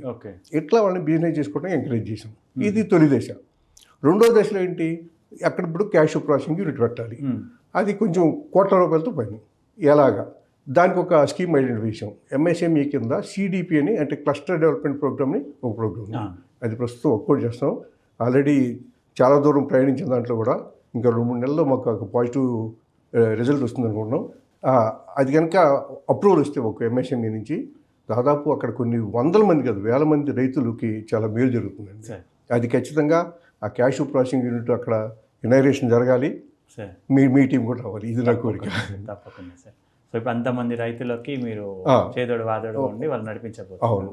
సో ఇప్పుడు మీరు ఇవి చేస్తున్నారు కదా సార్, హోలిస్టిక్ డెవలప్మెంట్ కింద మేము విన్నాం ఇంకొకటి 6 వర్కర్స్ పైన కూడా మీరు ఎక్కువ వర్క్ చేస్తున్నారు విన్నారు హైదరాబాద్లో, ఈ సరౌండింగ్స్లో. అసలు ఆలోచన ఎందుకు వచ్చింది సార్, ఎందుకు చేయాలనిపించింది? ఇది చాలా విభిన్నమైనటువంటి అంశం అండి. ఎందుకంటే నాకు తెలిసి ఏ కార్పొరేట్ కూడా అసలు ఈ సెక్టర్లో పనిచేయడానికి ముందుకు రాలేదు, చేయట్లేదు కూడా. మేము 2010లో టీశాక్స్ అంటారు, Telangana AIDS control society, Telangana state AIDS control society, TSACS అనేది. సో వాళ్ళు ఒక టెండర్ లాంటిది ఇచ్చినప్పుడు ఈ ఫిమేల్ సెక్స్ వర్కర్స్ కోసం పనిచేయాలంటే మేము అప్లై చేసాం. చూద్దాం అంటే అది కూడా చాలా గొప్ప క్యారెక్టరే కదా అని అప్లై చేస్తే వాళ్ళకి కావాల్సినటువంటి చాలా ఎగ్జామినేషన్స్ అన్నీ అయిపోయిన తర్వాత చాలా వాళ్ళ నుంచి మా దగ్గరికి వచ్చి మానిటరింగ్ చేశారు. చాలా అసలు మాకు ఎక్స్పీరియన్స్ ఉందా లేదు ఇవన్నీ కూడా చెక్ చేసిన తర్వాత మాకు అవగాహన ఉందన్నటువంటి కన్ఫర్మేషన్ వాళ్ళకి వచ్చింది. అంతే తప్ప నిజానికి అప్పుడు మీకు ఎక్స్పీరియన్స్ లేదు. కానీ వాళ్ళు మాకు ఒక అవకాశం ఇద్దామని చూశారు. ఎందుకంటే కార్పొరేషన్స్లో ఈ పని చేయడానికి ముందు రావు, వచ్చారు కాబట్టి ఇద్దామని చెప్పేసి ఆ TSACS వాళ్ళు మాకు అప్రూవల్ ఇచ్చారు. అట్లా అమీర్పేటలో ఒక చిన్న ఆఫీస్ పెట్టేసి అక్కడ ఈ కార్యక్రమం స్టార్ట్ అయింది. నిజానికి మొదట్లో మాకు కొత్త కాబట్టి అసలు దాన్ని మాకు ఇచ్చిన టార్గెట్ 1000 మంది. 1000 మంది ఫిమేల్ సెక్స్ వర్కర్స్. నిజానికి ఇప్పుడు ఫిమేల్ సెక్స్ వర్కర్స్ అనకూడదు వాళ్ళని, హై రిస్క్ గ్రూప్ ఉమెన్ అన్నారు. ఈ హై రిస్క్ గ్రూప్ ఉమెన్ని తీసుకురావడం మా వల్ల కాలేదు. అదే సార్. ఎందుకంటే మా దగ్గర ఎక్స్పీరియన్స్డ్ క్యాండిడేట్ లేడు. అప్పుడు నాకు ఐడియా వచ్చింది అట్లా కాదని చెప్పేసి ఇదే ప్రాజెక్ట్లో పనిచేసినటువంటి ఒక కుర్రోడిని నేను ఐడెంటిఫై చేసి తీసుకొచ్చాను. అతను ఇచ్చిన తర్వాత అర్థమైంది ఏంటంటే వీళ్ళని ఎక్కడ ఎతకాలి, కళ్ళు కాంపౌండ్స్ దగ్గర ఉంటారు, పార్కుల్లో ఉంటారు, లేదంటే రోడ్ల మీద ఉంటారు, బస్ స్టాండ్లో ఉంటారు. ఇట్లా మళ్ళీ వాళ్ళని ఐడెంటిఫై చేయడం కోసం వాళ్ళ నుంచే, ఎందుకంటే దీంట్లో కొన్ని పోస్టులు ఉంటాయి, శాలరీస్ కూడా ఉంటాయి. ఆ శాలరీస్ మీకు ఇస్తామమ్మా అని చెప్పేసి వాళ్ళలోంచి ఆ కమ్యూనిటీ నుంచి ఒక 10 మందిని తీసుకోవడము, వాళ్ళ ద్వారా ఐడెంటిఫై చేసుకుంటూ పోవడము. అట్లా ఒక 20 మంది స్టాఫ్ తోటి 1000 మంది ఈ హై రిస్క్ గ్రూప్ తోటి ఈ కార్యక్రమం స్టార్ట్ అయిందండి. స్టార్ట్ అయిన తర్వాత కూడా మాకు చాలా ప్రాబ్లమ్స్ వచ్చినాయి దాంట్లో. కానీ మెల్లగా ఎక్స్పీరియన్స్ రావడము, ఆ ప్రాజెక్ట్ మేనేజర్ ఎవరైతే ఉన్నాడో అతనికి బాగా స్ట్రాంగ్ హోల్డ్ ఉండటం వల్ల ఆ ప్రాజెక్ట్ ముందుకెళ్ళింది. ప్రస్తుతం హైదరాబాద్లో నడుస్తుంది. ఒక 15 ఏరియాస్ మాకు ఇచ్చారు. ఆ 15 ఏరియాల పరిధిలో 8500 మంది ప్రస్తుతం మా దగ్గర రిజిస్టర్ అయి ఉన్నారండి. ఓకే. అది చాలా బాధాకరమైన అంశం. దాన్ని ప్రత్యేక ఆఫీస్ పెట్టాము. ఎందుకంటే వాళ్ళు సపరేట్గా వాళ్ళ కోసం ఒక సపరేట్ డాక్టర్ ఉంటారు. వాళ్ళకి ఏది ప్రాబ్లం చూపించుకోవచ్చు. ప్రతి 3 నెలలకి కూడా వాళ్ళకి HIV టెస్ట్ చేయించడం, అలాగే వాళ్ళకి అవసరమైనటువంటి మందులు ఫ్రీగా ఇవ్వడము, వాళ్ళని ఎంకరేజ్ చేయడము. అలాగే వాళ్ళ వృత్తి నిర్వహణలో భాగంగా వెళ్ళినప్పుడు ఎవడో పోలీసులో లేకపోతే ఇంకోటి వాళ్ళ స్వార్థంతో కూడా పట్టుకుంటారు కావాలి. అప్పుడు మనకి అడ్వకేసీ ఉంటుంది. ఆ గవర్నమెంట్ లాయర్కి మా ప్రాజెక్ట్ మేనేజర్ ఫోన్ చేస్తే వాళ్ళని విడిపించడము ఇవంతా కూడా జరుగుతాయి. అయితే ఇందులో ఇలాగే కంటిన్యూ చేద్దామా దీన్ని అంటే అనివార్యంగా మాకు ఈ పాపులేషన్ పెరిగిపోతుంది. వేరే NGOs ఎవరైతే చేయలేరో ఆ పాపులేషన్ గురించి మా మీద పడుతున్నారు. అట్లా ఇప్పుడు ప్రస్తుతం 8500 మంది ఒక రిజిస్టర్ ఉన్నారు. అయితే ఎక్కడో చోట వీళ్ళకి కూడా మనం ఏదన్నా కొత్త ఇంటర్వెన్షన్స్ ఏం చేయొచ్చు అని ఆలోచించినప్పుడు గత 3 ఏళ్ళుగా మేము ఏం చేస్తున్నామంటే జీవిక అని ఒక ప్రోగ్రామ్కి రూపకల్పన చేసాం. అమ్మ మీలో ఎవరైనా ఈ వృత్తిని చేయటం మీకేమి ఇష్టమై చేస్తుందని అనుకోవట్లేదు, మాకు తెలుసు అందరికీ. ఎవరైనా మీరు ఒక చిన్న బిజినెస్ పెట్టుకుంటామంటే మేము సపోర్ట్ చేస్తాం అని వాళ్ళకి అనౌన్స్ చేసాము. ప్రతిసారి ఒక 100 మందిని కూర్చోబెట్టి వాళ్ళని కౌన్సిలింగ్ చేయటము. అందులో 70 మంది అవుతారు, మళ్ళీ 50 మంది అవుతారు, చివరికి 10 మంది మిగులుతారు. ఎందుకంటే వాళ్ళు కొంత వాళ్ళొక ఈజీ మనీకి అలవాటు పడడం అనేది ఇంకేదైనా కానీ ఒక దాంట్లో ఉంటారు, బయటికి రారని తేలిగ్గా. కానీ మెల్లగా ఇప్పుడు వస్తున్నారండి. అట్లా ఇప్పటికి మేము దాదాపు 50 మందికి పైగా చిన్న చిన్న హోటల్స్ పెట్టుకున్న వాళ్ళు కానీ, టీ స్టాల్స్ పెట్టుకున్న వాళ్ళు కానీ, తర్వాత షూయింగ్ మిషన్స్ పెట్టుకుని బతుకుతున్న వాళ్ళు కానీ 50 మంది పైగా వాళ్ళ లైఫ్లో స్థిరపడ్డారు. వాళ్ళ పిల్లల్ని చదివించుకుంటున్నారు. వాళ్ళ పిల్లలకి మేము స్కాలర్షిప్స్ ఇవ్వడము ఇట్లా చేయడం ద్వారా అది చాలా గొప్ప కార్యక్రమంగా నేను చెప్పొచ్చు. సార్, సో ఇవన్నీ చేస్తున్న టైంలో కూడా మీకు ఏదైనా ఒక ఛాలెంజింగ్ యాక్టివిటీ లాగా ఏదైనా అనిపించిందా సార్ లాస్ట్ 20 years ఆఫ్ మీ జర్నీలో రామ్కీ ఫౌండేషన్ స్టార్ట్ చేసినప్పటి నుంచి? ఛాలెంజింగ్ అంటే చాలా ఉంటాయండి నిజానికి. ప్రధానంగా గవర్నమెంట్ తోటి ముడిపడి చేసేటువంటి కొన్ని కార్యక్రమాల్లో ఆ కార్యక్రమం ఇంప్లిమెంట్ చేయడానికి ఒక గ్రామానికి వెళ్ళినప్పుడు ఆ గ్రామంలో 2 పార్టీలు ఉంటాయి. ఆ పార్టీ వద్దంటే ఈ పార్టీ కావాలంటుంది. అది పెద్ద సమస్య కూర్చోండి మాకు. దాన్ని పరిష్కరించడానికి మాదైన వేలు మేము పోతే తప్ప కాదు. అలాగే చెప్పి మేము కూడా మళ్ళీ ఇంకొక పొలిటీషియన్ అప్రోచ్ చేయమంటే మాకు వాళ్ళకి తేడా ఉండదు. అలాగే కాకుండా అందరినీ కూర్చోబెట్టి కంటిన్యూస్ మానిటరింగ్ కావాలండి. ఒక పట్టణది కాదు, కంటిన్యూస్ వాళ్ళు కూర్చోబెట్టి చెప్పడం ద్వారా వాళ్ళు ఖచ్చితంగా మార్పు వస్తుంది, చివరికి సహకారం అందిస్తారు. ఒక రోడ్డు వేసే విషయంలో కూడా ఒక చోట ఇట్లనే ఆ గ్రామాల మధ్య పెద్ద గొడవలు అయితే మేమే కూర్చొని వాళ్ళతో మాట్లాడడం జరిగింది. వాళ్ళు చివరికి ఒప్పుకున్నారు, ఆ రోడ్డు వేయడం జరిగింది. ఇలాంటి చాలా ఉన్నాయండి ఛాలెంజ్. ప్రత్యేకంగా అంటే ఏం కాదు, కానీ నిజానికి ఛాలెంజ్ ఉండకూడదు, మనం చేసుకోగలగాలి. ఒక సర్వీస్ సెక్టార్లో ఉన్నటువంటి వ్యక్తులుగా మనం పరిష్కరించుకోగలగాలి. ప్రతి చోట వస్తూ రావడానికి. మీరు యాక్టివిటీస్ చేస్తున్న క్రమంలో లైక్ ఇప్పుడు అన్ని స్టేట్స్లో స్ప్రెడ్ అయినారు, చేస్తున్నారు వర్క్, సోషల్ సర్వీస్ యాక్టివిటీస్ చేస్తున్నారు. ఇవన్నీ చేస్తున్న టైంలో మీరు కొన్ని NGOsని కూడా తీసుకొని వాళ్ళతో కూడా సహకారం వర్క్ చేస్తున్నాను విన్నాను. ఇది ఎంతవరకు చేస్తున్నారు సార్? మంచి, నేను మిస్ అయ్యేవాడిని దానికి మీరు ఈ ప్రశ్న అడగకపోతే. ఏంటంటే ఇప్పుడు మేమే ఇంప్లిమెంటేషన్ చేస్తున్నాం కాబట్టి మేమే ఒక పెద్ద NGO లాంటిది. అవును. అట్లా అని చెప్పేసి మనం కేవలం వేరే వాళ్ళని ఎంకరేజ్ చెప్తే అది కూడా కరెక్ట్ కాదు. ఎందుకంటే ఒక NGO గ్రౌండ్ లెవెల్లో పనిచేసే NGOల స్థాయి ఏంటి, పాపం వాళ్ళు ఎలా ఉంటారు, వాళ్ళు ఎలా ఆధారపడతారు అనేది కూడా నాకు తెలుసు. సో ఈ ఉద్దేశంతో మా బోర్డులో కూడా ఒక రెజల్యూషన్ పాస్ చేయడం జరిగింది. ఎవరైతే బాగా పనిచేస్తున్నారో వాళ్ళకి మనం కూడా సపోర్ట్ చేద్దాం. ఉదాహరణకి ఒక అతను బెడ్ రిడెన్ పీపుల్ తోటి ఓల్డ్ ఏజ్ హోమ్ నడుపుతున్నాడు. ఒక 50 మంది ఉంటారు, అందరూ బెడ్ రిడెన్. అది అంత ఈజీ కాదు నడపడం, చాలా కష్టం. దానికి మేము వాళ్ళకి పూర్తిగా సపోర్ట్ చేసి నడిపించేలా ఏర్పాటు చేస్తున్నాం. అట్లా కొన్ని యాక్టివిటీస్ ఇప్పుడు ఈ గృహహింస కేసులు ఉంటుంది, అది చాలా పెద్ద ఇష్యూ అండి. భూమిక అని ఒక సంస్థ చాలా బాగా చేస్తున్నారు వాళ్ళు. కానీ వాళ్ళకి పాపం వాళ్ళకి సపోర్ట్ కష్టం.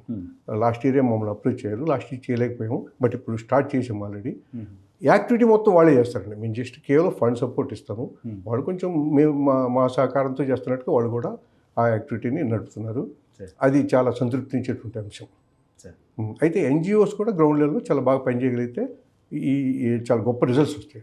సార్ అంటే ఇప్పుడు ఇది మీరు ఇన్ని యాక్టివిటీస్ చేస్తున్నారు కదా సార్, అయితే రామ్కి ఫౌండేషన్ తరఫున చేస్తున్నారు. సో దీనికి మేజర్ సపోర్ట్ వచ్చేసి రామ్కి కన్స్ట్రక్షన్స్ నుంచి ఉంది, గ్రూప్ కంపెనీస్. ఎస్ సార్, రామ్కి గ్రూప్ ఆఫ్ కంపెనీస్ నుంచి చేస్తున్నారు. సో ఇవన్నీ జస్ట్ సిఎస్ఆర్ వచ్చింది కాబట్టి చేస్తున్నారా, లేకపోతే సిఎస్ఆర్ ముందు మీరు ఐఎస్ఆర్ లాగా చేశారు, ఇండివిజువల్ సోషల్ రెస్పాన్సిబిలిటీ, దాని తర్వాత నుంచి మీరు ఇన్ని యాక్టివిటీస్ చేసుకుంటూ వెళ్తున్నారు. సో సిఎస్ఆర్ మ్యాండేట్ ఉండడం వల్ల మీకు పైన ఏమైనా ప్రెజర్ పడి చేస్తున్నారా, లేకపోతే మనస్ఫూర్తిగా చేస్తున్నారా ఇట్లాంటి యాక్టివిటీస్? ఇది అంటే నిజానికి ఇందులో కొన్ని వాస్తవాలు ఒప్పుకోవాల్సిన అంశం ఏంటంటే, ఈ రోజుకి కూడా నేను చెప్తానండి, సెంట్రల్ గవర్నమెంట్ ఈ మ్యాండేట్ ఆబ్లిగేషన్ ఉంది, నువ్వు ఖచ్చితంగా పెట్టి తీరాలి అని అంటే మన నెత్తిని కత్తి పెట్టకపోతే చాలా కంపెనీస్ తప్పించుకునే అవకాశం ఉంటుంది. ఓకే, ఇక్కడ నేను ఈ విషయాన్ని గట్టిగా ఎందుకు చెప్పగలుగుతున్నానంటే, మా కంపెనీ అలా కాదనేది ఆల్రెడీ ప్రూవ్ అయింది. 2006లోనే స్టార్ట్ చేసాం. అప్పటి నుంచి నిజానికి అప్పుడు మోర్ దెన్ 2% పెట్టేవాళ్ళం. ఇప్పుడు ఇంకా కనీసం బోర్డ్స్ దీనికి కొన్ని వ్యవస్థలు ఇచ్చారు కదా, బోర్డ్ ఆఫ్ డైరెక్టర్స్ ఉంటారు, they will not allocate the CSR amount more than 2% on the Pat, profit after tax. కాబట్టి అంతే మేము వాడేది. బట్ ఇంతకుముందు మాకు ఆ కండిషన్ లేదు. సార్ అవసరమైతే ఇంకా ఎక్కువ ఇచ్చేవాడు. ఈవెన్ టుడే ఈ రోజు కూడా మీకు చిన్న ఉదాహరణ, లూధియానాలో మేము స్కిల్ డెవలప్మెంట్ ట్రైనింగ్ సెంటర్ పెట్టినది హెచ్డిఎఫ్సితో పెట్టాము. అక్కడ మాకు ఆ ప్రాజెక్ట్లో ఏసీలకి ప్రొవిజన్ లేదు. ఓకే, నిజానికి అప్లై చేసే రోజు మనం ఏసీలు ఎందుకు అని అనుకున్నాము. కానీ సమ్మర్లో వచ్చేసరికి పాపం పిల్లలు ఉండలేని స్థితి వచ్చేసింది.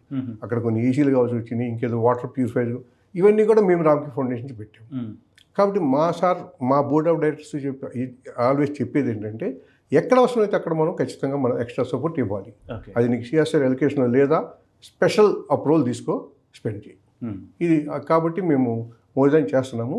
మీరు అన్నట్టు అన్ని కంపెనీస్ కూడా ఆబ్లిగేషన్ అనడం వల్ల మాత్రం ఖచ్చితంగా చేస్తున్నాను అనుకుంటున్నాను.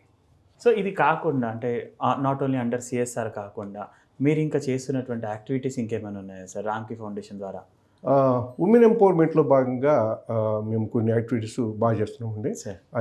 అది సిఎస్ఆర్ ఏం కాదు, సిఎస్ఆర్ కాకుండా కూడా చేస్తున్నాం. ఉదాహరణకి గుంటూరు జిల్లాలో ఒక 400 మంది మహిళలతోటి మ్యూచువల్ ఎయిడెడ్ కోఆపరేటివ్ సొసైటీ ఏర్పాటు చేసాము. అలాగే వైజాగ్లో ఫార్మా సిటీ అని ఒక పెద్ద హబ్ ఉంది, అక్కడ అన్ని ఫార్మా కంపెనీస్ అక్కడే ఉంటాయి.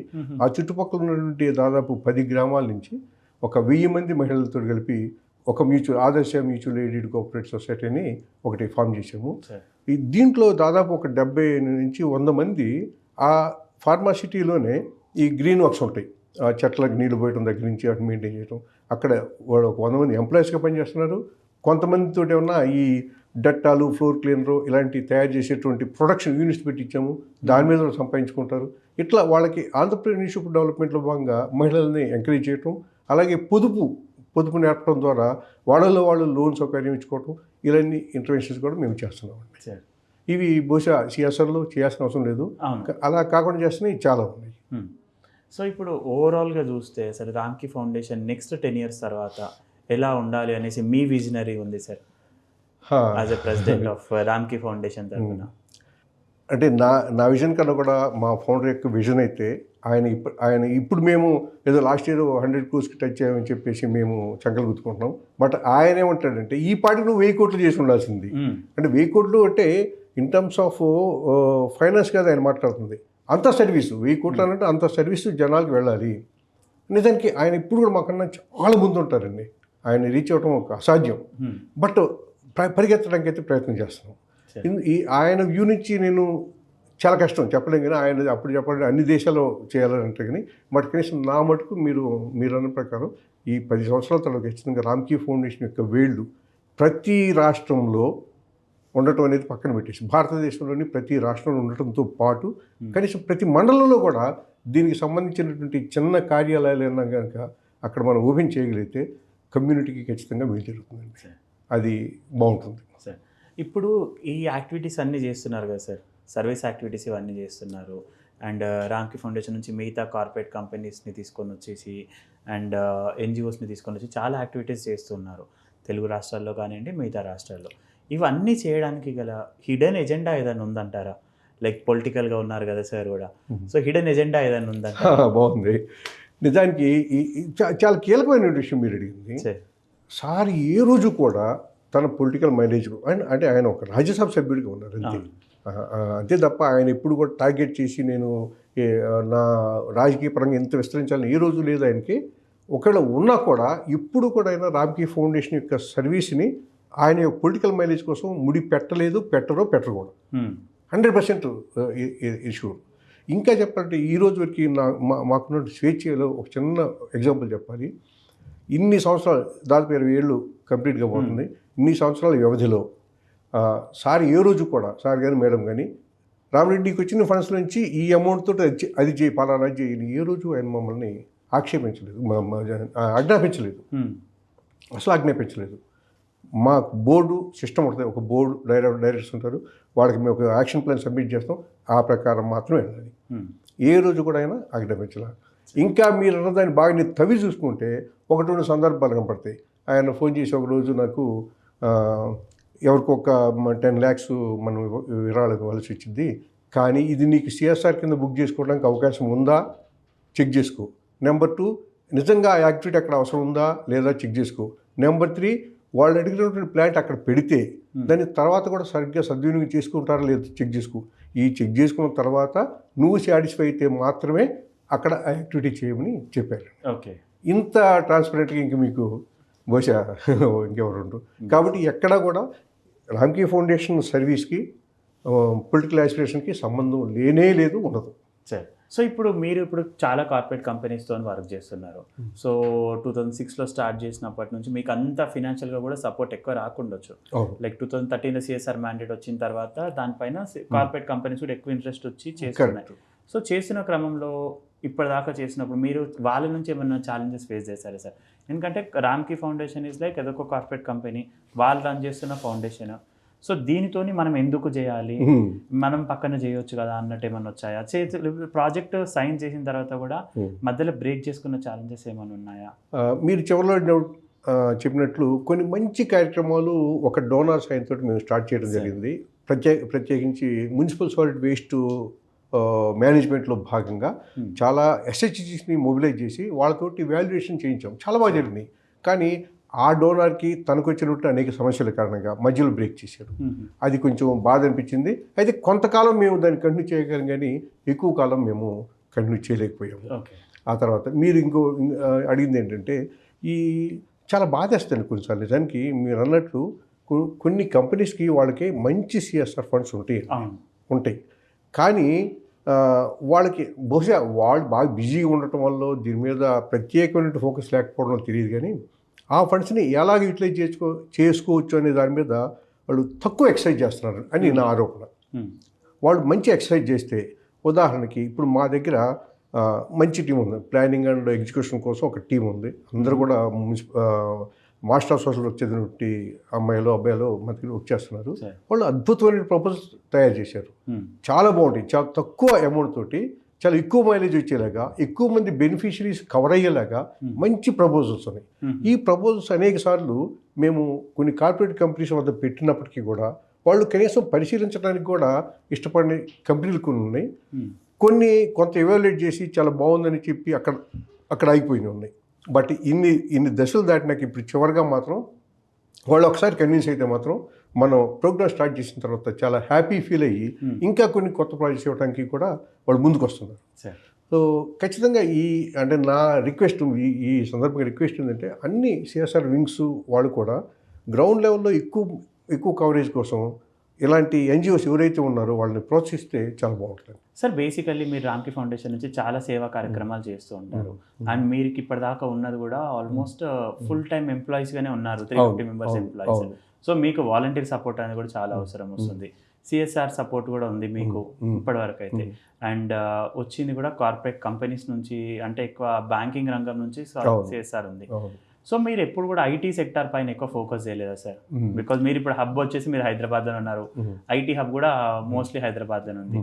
సో వాళ్ళని ఎక్కువ పిచ్ చేయలేదా? నిజానికి ఇది మిస్ అయ్యామండి, మేము పిచ్ చేయటం మిస్ అయింది. ఇప్పుడు దాని మీద దృష్టి పెట్టాము. ఖచ్చితంగా వాళ్ళ భాగస్వామ్యం ఉంటే చాలా ఎక్కువ చేయగలమని నా నమ్మకం. ఎలాగంటే ఇప్పుడు దాకా నేను అబ్జర్వ్ చేస్తాను, కార్పొరేట్ వాలంటీరింగ్ నేను బాగా అబ్జర్వ్ చేశాను. ఒక రొటీన్ ప్రోగ్రామ్స్కి పరిమితం అవుతున్నారు. నేను దాదాపు ఒక 15-20 మందికి నేను సపోర్ట్ చేశాను. అట్లా మాకు ప్లాంటేషన్ కావాలి చేయాలండి, ఏదన్నా ఒక ఆర్గనైజేషన్ చెప్పండి. సో లేదా ఒక హోమ్కి వెళ్ళి జస్ట్ కిట్స్ డిస్ట్రిబ్యూట్ చేయటం, ఇలాంటి ఒక రొటీన్ ఎప్పుడూ జరిగేటువంటి అంశాలకే ఈ కార్పొరేట్ వాలంటీరింగ్ పరిమితం అవుతుందని నా ఆరోపణ. కానీ వీళ్ళు దాని నుంచి ఇంకొక అడుగు ముందుకేసి అద్భుతమైన ఇంపాక్ట్ ఓరియంటెడ్ యాక్టివిటీస్లో భాగస్వామి కావచ్చు. ఎలాగంటే ఇప్పుడు మా దగ్గర బోల్డ్ అన్ని ప్రపోజల్స్ ఉన్నాయండి, అలాగే మా ప్రాజెక్ట్స్ కూడా నడుస్తున్నాయి కదా. ఈ ప్రాజెక్ట్స్లో వాళ్ళు కొంత కంట్రిబ్యూట్ చేయడం ద్వారా ఖచ్చితంగా వాళ్ళకి ఎక్స్ట్రా మైలేజ్ వస్తుంది. అటు ఈ వాలంటీరింగ్ కోసం ఈ corporate company, IT company time కేటాయించడం కూడా ఖచ్చితంగా ఆ కంపెనీస్ని అభినందించాలి. వీళ్ళు ఆ టైం పర్మిషన్ తీసుకొని వచ్చి ఇక్కడ ఈ యాక్టివిటీ చేసినందుకు వీళ్ళు కూడా హ్యాపీ ఫీల్ అవ్వాలి. ఓకే, ఇలా ఇప్పుడు ఫర్ ఎగ్జాంపుల్ ఈ కొన్ని స్కూల్స్ ఉన్నాయి, ఆ స్కూల్స్లో కొన్ని కౌన్సిలింగ్ క్లాసెస్ లాగా కానీ ఎక్కడికెందుకు మీకు 9th to 10th పిల్లలకి ఒక మంచి కౌన్సిలింగ్ క్లాసెస్ అవసరం అండి. వాళ్ళకి ఆఫ్టర్ 10th ఏంటనేది ఎవరికి కూడా సరైన గైడెన్స్ ఉండదు. సో ఐటీ ఎంప్లాయీస్ వచ్చి దాని మీద మాట్లాడచ్చు.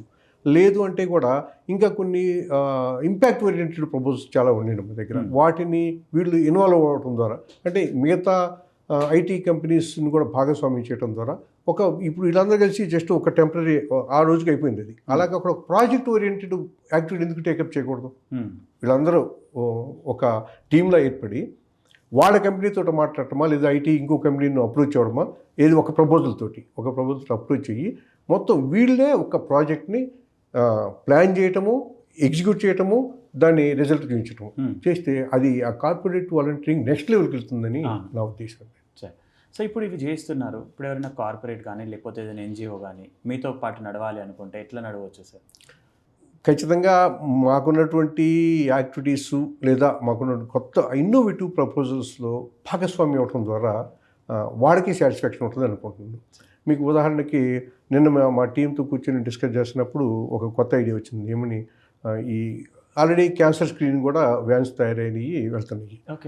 కానీ ఇప్పుడు శానిటరీ, ఇప్పుడు చాలా చోట్ల స్కూల్స్, ఫర్ ఎగ్జాంపుల్ స్కూల్స్ తీసుకుంటే టాయిలెట్స్ చాలా ఘోరంగా ఉంటాయి.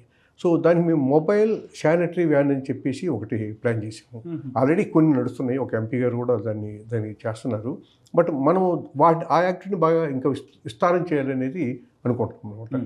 ఇలాంటివి దాంట్లో వీళ్ళు కూడా భాగస్వామ్యం కావడం ద్వారా అవి చేయొచ్చు అని నేను అనుకుంటున్నానండి. కొత్త యాక్టివిటీస్ ఇన్నోవేటివ్గా థింక్ చేయడం ద్వారా చేసుకోవచ్చు. సార్ ఇప్పుడు ప్రస్తుతం ఉన్న యూత్కి మీరు ఇచ్చే సందేశం ఏంటి సార్? చాలామంది ఇప్పుడు యూత్ అనగానే అడ్డదిడ్డంగా తిరుగుతున్నారు, ఇవన్నీ చెప్తారు, కానీ నేను దానికి పూర్తి వ్యతిరేకం. ఇవాళ యూత్లో ప్రత్యేకంగా ఈ యువకుల్లో ఒక స్పష్టమైన అవగాహన ఉంటుందండి. వాళ్ళ లక్ష్య నిర్దేశం చాలా స్పష్టంగా ఉంటుంది. వాళ్ళకి ఒక టార్గెట్ పెట్టుకుంటున్నారు. సరే, అల్లరి చిల్లరిగా ఉండేవాళ్ళు ఎప్పుడూ ఉంటారు, అది పక్కన పెట్టేస్తే ఎస్పెషల్లీ కెరీర్ ఓరియంటెడ్ ఉంటున్నారు. ఖచ్చితంగా అభినందించాల్సింది. నా రిక్వెస్ట్ ఏంటంటే, నా సూచన ఏదైనా అనుకోండి, వాళ్ళ కెరీర్తో పాటు ఖచ్చితంగా కెరీర్ వాళ్ళు బాగుండాల్సిందే. 10 రూపాయలు సంపాదించాలి. కెరీర్తో పాటు ఎవరైతే అవసరంలో ఉన్నారో వాళ్ళని ఆదుకోవటానికి ఖచ్చితంగా ఒక కన్ను కలిగి ఉండాలని నా స్పెషల్ రిక్వెస్ట్ అండి. చిన్న ఉదాహరణ, నేను ఒక చిన్న కుటుంబం నుంచి వచ్చాను. ఒక జర్నలిస్ట్గా పనిచేస్తున్నాను. 10,000 శాలరీ కూడా రాని వ్యక్తిని ఈరోజు నేను అనేక రాష్ట్రాలు వెళ్ళడము, అక్కడ కలెక్టర్ల దగ్గర నుంచి మినిస్టర్లు కలవడము, అక్కడ వాళ్ళు చేయబోయేటువంటి డెవలప్మెంట్ యాక్టివిటీస్లో పార్ట్నర్ కావడము నిజంగా నాకు చాలా సంతోషమైన విషయం. వీటన్నిటికీ నేను ఎక్కడ నా అర్హత ఉందంటే నాకేమన్నా గొప్ప డిగ్రీ లేవు, లేకపోతే ఇంకొకటి లేవు. కేవలం సర్వీస్ చేయాలంటే ఒక సంకల్పం చేశారా, అది పక్కా ఇక అది గుండెలంటే ఒక సంకల్పం ఉంది. సో ఖచ్చితంగా ఈనాటి యువత కూడా అలాంటి ఒక కన్ను కలిగి ఉంటే వాళ్ళకి సంతృప్తి మిగులుతుంది. ఫస్ట్ వాళ్ళు కూడా పూర్తిగా ఈ రంగంలోకి వచ్చి ఇదే జీవితంగా ఉండమని చెప్పట్లేదు నేను, కానీ సంతృప్తి అనేది అతనికి ₹1,00,000 ఇవ్వాలి. అసలు బిగినింగే ₹1,00,000 శాలరీ తీసుకునే ఐటీ ఎంప్లాయీస్ చాలామంది ఉన్నారు.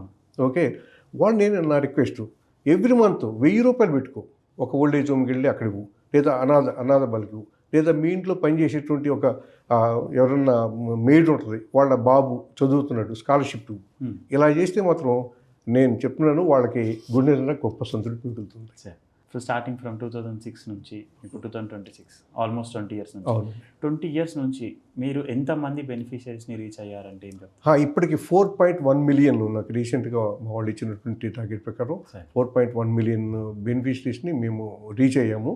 వితిన్ 2 years అది 10 మిలియన్ చేయాలని ఒక టార్గెట్ పెట్టుకున్నాం. ఇప్పుడు 2 years 20 years పెట్టింది 4 million target, but within 2 years ఇంకొక 6 మిలియన్ కవర్ చేయాలనుకుంటున్నాం. సో ఈ 20 years ఆఫ్ జర్నీలో ఒక సక్సెస్ స్టోరీ ఏదైనా ఉంది అంటే ఏముందని చెప్పగలుగుతారు సార్? లైక్ 4.1 మిలియన్ మంది బెనిఫిషరీస్లో ఒక సక్సెస్ స్టోరీని మీకు అప్పుడు మీరు బెనిఫిట్ సపోర్ట్ చేసి ఇప్పుడు మీకు సపోర్ట్ చేసే లాంటి వాళ్ళు ఎవరైనా ఉన్నారా అందులో? మాకు స్కాలర్షిప్ ప్రోగ్రామ్ ఒకటి ఉందండి. ఈ ఎవరైతే పాపం పూర్ అండ్ మెరిట్ స్టూడెంట్స్ ఉంటారో 10th నుంచి 10th తర్వాత ఎవరైనా సరే ఇంటర్ కానీ డిగ్రీని అప్లై చేసుకోవచ్చు. ఒకసారి వాడు మనకు అప్లై చేసుకున్నాడంటే స్కాలర్షిప్ సెలెక్ట్ అయ్యాడంటే పీజీ అయిపోయిన దాకా ఇస్తాం. Okay, but every year renewal చేస్తాం బేస్డ్ ఆన్ ద మెరిట్ ఉంది. ఇలా మా దగ్గర చదువుకొని ఇప్పుడు ఫారిన్లో మేము ఇచ్చే స్కాలర్షిప్తో చదువుకొని ఇప్పుడు ఫారిన్లో ఉంటున్న వాళ్ళు కానీ, తర్వాత ఇక్కడ ఈ దేశంలో వచ్చేస్తున్న వాళ్ళు కానీ చాలా ఉన్నత పొజిషన్స్లోకి వెళ్ళిన వాళ్ళు ఉన్నారు. వాళ్ళు ఇప్పుడు ప్రస్తుతానికి మళ్ళీ ఫౌండేషన్కి కొంత సహకారం అందిస్తానికి ముందుకు వస్తున్నారు.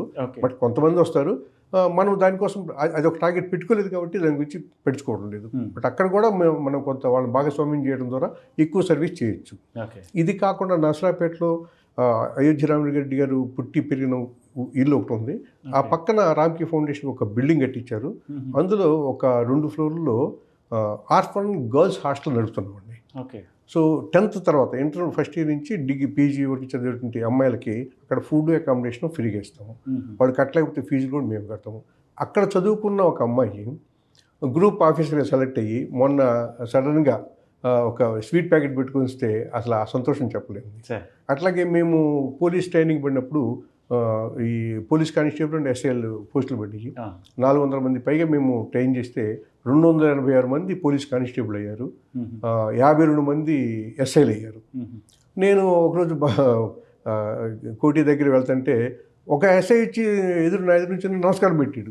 నాకు అర్థం కాదు, మనకి ఎస్ఐ ఎవరు పెడతానంటే అతను మన దగ్గర మహేంద్ర అతని పేరు, మన దగ్గర మేము ఇచ్చిన ట్రైనింగ్ పొంది అతను చాలా భయంకరమైన పేదరికం నుంచి వచ్చినట్టు ఒకరోడు చాలా పట్టుదలగా 18 నెలల పాటు ట్రైనింగ్ తీసుకొని అతను ఎస్ఐ అయ్యాడు. సో ఇలాంటివి బోల్డ్ అండ్ సక్సెస్ స్టోరీస్. సో ఇప్పుడు రామ్కి ఫౌండేషన్ చేసిన సేవల గురించి మన ప్రేక్షకులు ఆల్మోస్ట్ చాలామంది చూస్తూ ఉన్నారు. మీరు చెప్పింది కూడా చాలామందికి అర్థమై ఉంటుంది. సో యాజ్ అన్ ఇండివిజువల్గా కానివ్వండి, లేకపోతే ఒక కార్పొరేట్ కంపెనీ నుంచి కానివ్వండి, లేదా ఎన్జిఓ నుంచి వచ్చి వాళ్ళు మీతో పాటు నడవాలి అనుకున్నా, లేకపోతే సపోర్ట్ తీసుకోవాలి అనుకున్నా, సపోర్ట్ చేయాలి అనుకున్నా కానీ ఎలా సపోర్ట్ చేయొచ్చు సార్? ఖచ్చితంగా ఎవరైనా సరే ఒక మంచి ప్రపోజల్ తోటి కానీ, ఒక కాన్సెప్ట్ నోట్ తోటి కానీ వచ్చేటువంటి ఎన్జిఓస్ కానీ, లేదా అదర్ కార్పొరేట్ సెక్టర్ సంబంధించినటువంటి లేదా ఐటీకి సంబంధించినటువంటి ఎవరైనా ఖచ్చితంగా మమ్మల్ని అప్రోచ్ అవ్వచ్చు. అంటే డీటెయిల్స్ అన్నీ కూడా మా వెబ్సైట్లో రామ్కి ఫౌండేషన్ .org అని కొడితే అన్ని డీటెయిల్స్ ఉంటాయి మొత్తం. దాంట్లో వాళ్ళు అప్రోచ్ కావచ్చు.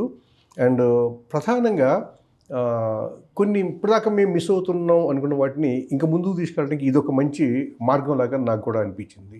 ఇప్పుడు మేము త్వరలో జూలై 25న ఒక సిఆర్ఆర్ సమ్మిట్ ఆర్గనైజ్ చేయడానికి రామ్కి ఫౌండేషన్ తరఫు నుంచి మేము స్పాన్సర్ చేస్తున్నాము. తద్వారా అది వేరే ఉద్దేశం కదా, మా పబ్లిసిటీ భారీగా చేసుకోవాలని. దానికన్నా కూడా అక్కడికి అనేక సిఎస్ఆర్ వింగ్స్ వస్తాయి, అనేక మంది ఎన్జిఓస్ వస్తారు. వాళ్ళకి ఒక మంచి మార్గదర్శనం చేయడం ద్వారా వాళ్ళు కూడా ఈ డెవలప్మెంటల్ యాక్టివిటీస్లో భాగస్వామ్యం తీసుకుంటారనేటువంటి ఒకే ఒక్క లక్ష్యం. ఈ లక్ష్యాన్ని ఇంకా ముందుకు తీసుకెళ్ళడానికి మేమైతే ఇప్పుడు తాజాగా ఒక నిర్ణయం తీసుకున్నాము. బహుశా ప్రతి సంవత్సరం కూడా ఇలాంటి అంటే గ్రూప్ ఆఫ్ పీపుల్ ఒక చోట చేరి డెవలప్మెంటల్ గోల్స్ని ఇంకా ముందుకు తీసుకెళ్తే బాగుండేటువంటి ఉద్దేశం ఉంది. దానికోసం బహుశా నుంచి కొంచెం ప్రత్యేకంగా దృష్టి పెడతామని నేను చెప్పగలను. Thank you sir. ఈరోజు మీ వాల్యుబుల్ టైంని మాతో కేటాయించి మా యొక్క ప్రేక్షకులకి మీ రామ్కి ఫౌండేషన్, మన రామ్కి ఫౌండేషన్ గురించి చెప్పినందుకు అండ్ అలాగే మీరు చేసినటువంటి యాక్టివిటీస్ గురించి వివరించినందుకు చాలా థ్యాంక్స్ సార్. ఇన్ని మీరు ప్రశ్నలు అడిగిన తర్వాత ఇన్ని చెప్తుంటే ఓహో మనమే చేసాము అనేటువంటి ఒక నాకే ఆశ్చర్యం వేస్తుంది. కానీ ఇలాంటి ఇంటర్వ్యూకి మీరు అవకాశం ఇచ్చారు చూసారా, మీ అందరికీ కూడా ప్రత్యేక ధన్యవాదాలు. Thank you sir. Thank you.